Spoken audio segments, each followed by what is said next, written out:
Hi guys, it's Sebastian with Looking, Feeling, Smelling Great. I'm back with another video for you today. I'm here at Tiger Lily Perfumery in San Francisco, California. I'm here with Neal Peters with Mirus Fine Fragrance. Today we're going to go ahead and discuss his line of fragrances. He's an up-and-coming indie niche perfumer. Also, if you stick around till the end of the video, you'll have a chance at winning one of the fragrances we discussed today, so please stay tuned.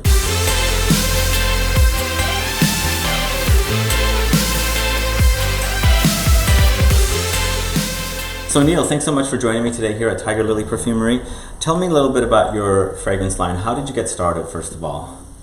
Well, I got started originally, I was just a perfume lover, like you and like most of your viewers.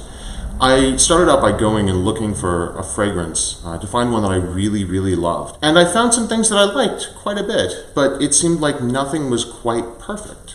So eventually I ended up finding places where I could go and purchase raw materials. And I thought originally that I would just go and modify existing fragrances, but I sort of got bitten by the fragrance bug. The first time I went and smelled some of these fragrance materials, I was struck with this childlike sense of wonder, just how amazing these materials smelled, and started blending things. I thought, how hard can it be? And the answer, it turns out, is pretty hard, but really, really difficult to make something that smells good, especially in the beginning. But after a few years, I think I managed to go and make a few things that I really like and that other people seem to like. Now, you've mentioned before that you grew up in a household that didn't have a lot of perfume, and is that why you decided to explore more perfume, or did you grow up hating it, or did you grow up not liking it, or liking it and just couldn't have it? I grew up liking it, but I wasn't able to have it. My father has really, really bad asthma, and catching a whiff of heavy perfume can go and make him very sick. Like, it sent him to the hospital a few times. Wow. And so when I no longer lived at home, I had to go out and sort of make my own way in the world of fragrance. I really started getting interested in fragrance when a friend of mine went and read the book Perfume by Patrick Suskind. And we were having coffee and we were discussing it, and I realized that I wasn't familiar with any of these perfumery terms that he was using, and it seemed like a really interesting world. And so I had just quit smoking cigarettes. I was fascinated with my recovering sense of smell, and I decided to go and make a trip down to Neiman Marcus to check out some of these amazing fragrances, and I was just hooked. What are we going to discuss today? Which ones? I know I have my favorite of your collection called Citrea. All right. Should we start with that one? Let's start with Citrea. Citrea is a vetiver citrus. Exactly. Citrea is a vetiver citrus with woods and frankincense. Cool. So let's give that a whiff.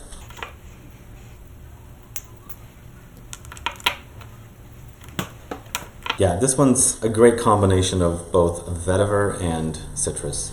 I like both, and it's actually, there's a little bit of saltiness in here too. I don't know where I'm getting that one from. Is it ambergris maybe perhaps in there? There is a little bit of ambroxan in it, which is sort of like a synthetic ambergris, although that's not quite accurate. A lot of what it comes from is probably the heavy use of a synthetic molecule called sylvamber. And sylvamber is basically like isoe super on steroids. When Eccentric made Molecule 1, they used this captive molecule put out by IFF, I believe, that had this level of, there's a particular, it's called an isomer of isoe super that's really desirable, called the gamma isomer. And they had a huge amount of it, but this ingredient, sylvamber, has even more than that. Oh, wow. No, I really like this one. This is absolutely my favorite. It's a great summery vetiver. Thank you, Sebastian. I mean, although fall too, I think fall's a great time to wear this one. I mean, I personally think that any time is right to wear one of my favorites. Exactly. So the next scent that I want to go and talk about is one called Amber and Oud. Every niche line seems to go and have an Amber and Oud fragrance, and so I needed to go and have one myself. This one goes for a sort of less sweet take than something like the Bikilian Amber and Oud. It has more spices, a little bit more citrus, and much less of that kind of marshmallowy sweetness. It's a very nice fragrance, I think, and it's one of the more popular ones. Yes, definitely oud, definitely amber, but I'm picking up some spices, perhaps like clove or cinnamon or something. Exactly. There is coriander. Oh, coriander. There is clove, and there is nutmeg. Oh, wow. It's definitely not the same as Bikilian. That one's like a sweet gourmand. This is more spicy, a little more oomphier than the other one. Oh, I like this one. Excellent, thank you. And so would you say this is one of your more popular scents? This definitely is one of the more popular scents. Oh, cool. And has been since I started going and selling the fragrances. It seems like a lot of them go in sort of trends. For a while, something will sell really well, and then it'll stop for a while and then sell well again. But Amber and Oud has been a very consistent top seller. And when, like, let's say Citrea was just recently launched. Correct. When was Amber and Oud launched? Amber and Oud was released in December of 2015. Oh, okay, so it's pretty recent then. Yeah, well, those are sort of some of the first fragrances that became available. Okay. December of 2015. Cool. So next up is Questionable Motives. And Questionable Motives is one of my favorites. It's also the favorite of many sort of perfumers. It relies very heavily on this powdery musk called Cosmo. And it's sort of, the goal of it was to make a fragrance that was both unisex, but also powdery, but not in a floral way, like most powdery fragrances. This one is dry and woody and a little bit animalic, and uses some other sort of traditional men's fragrance notes in it as well. So it sort of has a little bit of both men's and women's. Questionable Motives. Where did you come up with the name? I have no idea. Most of the names of my fragrances actually came from my girlfriend, the best of the fragrance names. I see. But this one was all me. That's quite nice. Thank you. Clean? Did you say there was some animalic notes? There are, for sure. All right. Must not be coming through on the strip, but probably on my skin it'll definitely come through. It will. And this is one of those fragrances that I think is really interesting because different people smell it differently. Cosmone is a musk, and musks are large molecules that some people have trouble smelling, and people tend to sort of smell them a little bit differently. Oh, wow. And so because of that, I think that different people smell the different notes with different intensities. Interesting. But this one works really, really well on the skin. I think it's a really unique fragrance. I haven't smelled anything like it. Yeah, I like this one too. Thank you. It's a good one. Cool. What's next? So next is my latest release. It's called Driftwood.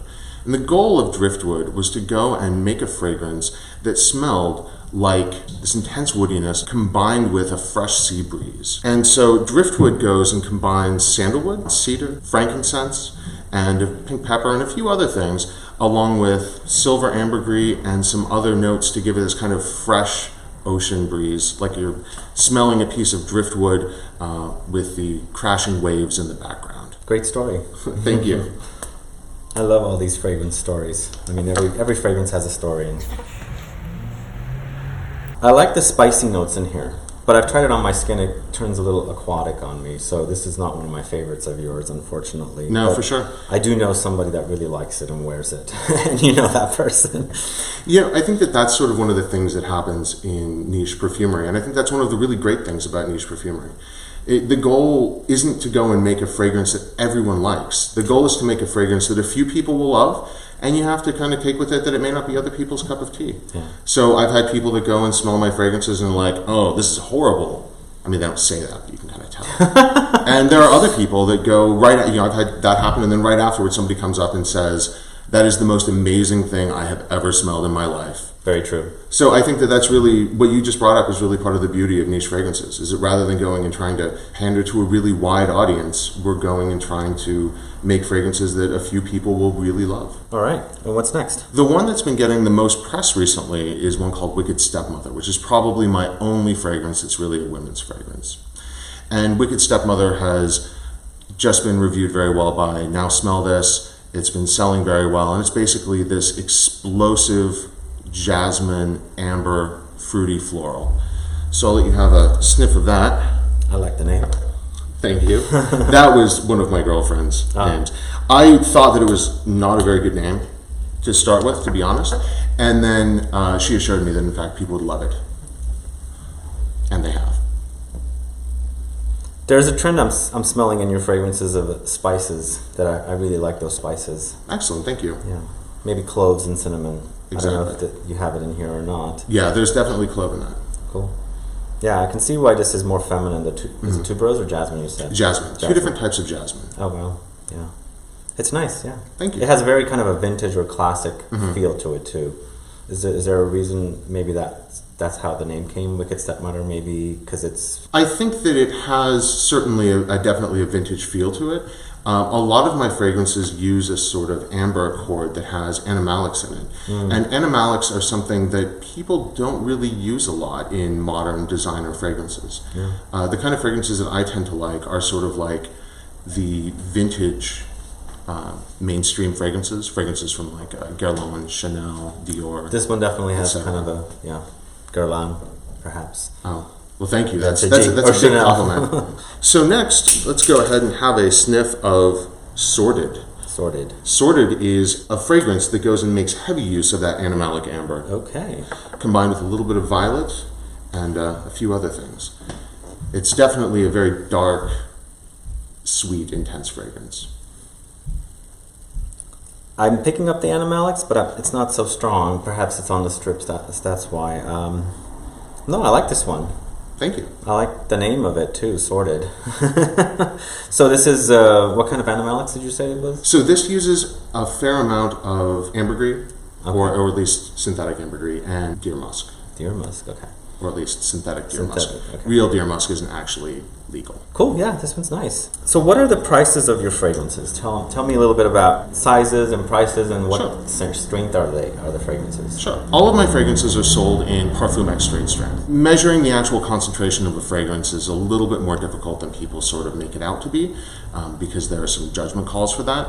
But basically all of these fragrances are somewhere between 24 and 27% fragrance base in it, and then dissolved in alcohol as a carrier. And everything is sold in 1/2 ounce bottles, so 15 milliliters, and the price point is $65 for that. I really didn't want to go and make larger bottles than this because I think that most fragrance lovers have huge collections that they'll never get through in their whole life. And so I wanted to go and make sort of a smaller size. I mean, let's be honest, if we're going to have 200 fragrances, having 200 milliliters or 100 milliliters of something is just a waste. Yeah, you're right. That's smart. So $65 you said? Correct. And they're all the same price? Except for Driftwood. Driftwood is $85 because half of the formula of Driftwood is either sandalwood or ambergris, actual ambergris. All right. So guys, thanks so much for watching this video with Neal Peters of Mirus Fine Fragrance. As mentioned at the beginning of the video, we're doing a giveaway for one of the fragrances we discussed, right? One lucky subscriber of Looking, Feeling, Smelling Great will have a chance at winning one bottle of their choice of a Mirus Fine Fragrance. All you have to do is make sure you're subscribed here, put a comment down as to why you want to win this fragrance, and mention which fragrance sounds the best for you to win. Also, please list your state. This giveaway is open to the USA. And that's pretty much it. Guys, please follow me on Facebook, Twitter, and Instagram. Like this video, please share it, and I'll be back with more videos very soon. Thanks so much for watching. Have a good one. Goodbye.